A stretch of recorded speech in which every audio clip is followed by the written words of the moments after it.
முத்துவ பழி வாங்கியே தீரணும் அப்படின்னு முடிவு பண்ணி, இப்போ வந்து இந்த சிட்டி ஒரு வேலைய சொல்லியிருக்காரு. அதாவது என்னன்னா, முத்து அடிச்சிட்டாராமா, இந்த பக்கம் வந்து பார்த்தீங்கன்னா வந்து சத்யாவும் தனியா வந்து அவருடைய வேலைய அவரே பார்த்துக்க ஆரம்பிச்சிட்டாராமா, அதெல்லாம் இவருக்கு ஆகலையாம்.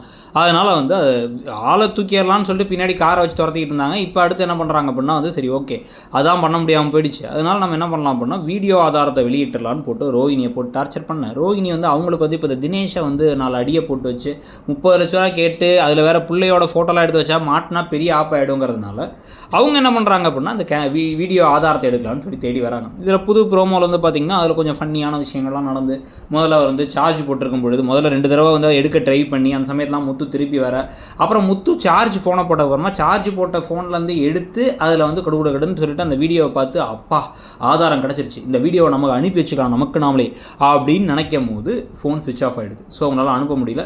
ஆனால் அந்த ரூமுக்குள்ளார வந்து இப்போ அவங்க சிக்கி பெட்டுக்கடியில் வந்து கிடக்க கரெக்டாக வந்து இப்போ வந்து உள்ளே வந்துடுறாரு முத்து உள்ளே வர, மீனா உள்ளே வர, ஊட்டி விட்டுட்டுலாம் வேறு இருக்கும்பொழுது இவங்க வந்து கட்டில் கிடக்கிறாங்க. இப்போ அவங்களுக்கு இப்போ என்ன பிரச்சனை அப்படின்னா வந்து அந்த வீடியோவை திருப்பி எடுக்கிறதுக்கான நேரத்தை பார்க்கணும். இன்னொரு பக்கம் வந்து இப்போ ஒரு ஃபோனை வேறு தேட ஆரம்பிச்சிட்டாங்க. இவங்க இந்த ரூம்குள்ளே கிடக்கிறாங்க அப்படிங்கிறது தெரிஞ்சால் பெரிய டவுட் வந்துடும்.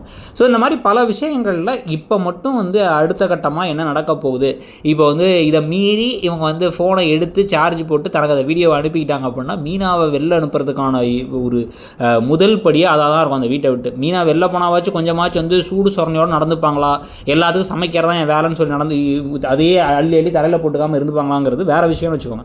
ஸோ ஓவராலாக கதையில் நிறைய திருப்பங்கள் அடுத்தடுத்து வரப்போகுது அப்படிங்கிறது தெரிஞ்சாலும் கூட கதை இன்னும் வந்து நம்ம எதிர்பார்த்த மாதிரி முன்ன மாதிரி இல்லை அப்படிங்கிற ஒரு குறை இருக்குது. அதை எப்படி மாற்றி அமைக்க போகிறாங்க, எப்படி நிவர்த்தி செய்ய போகிறாங்கிறத ஒரு பக்கம் பார்க்கணும்.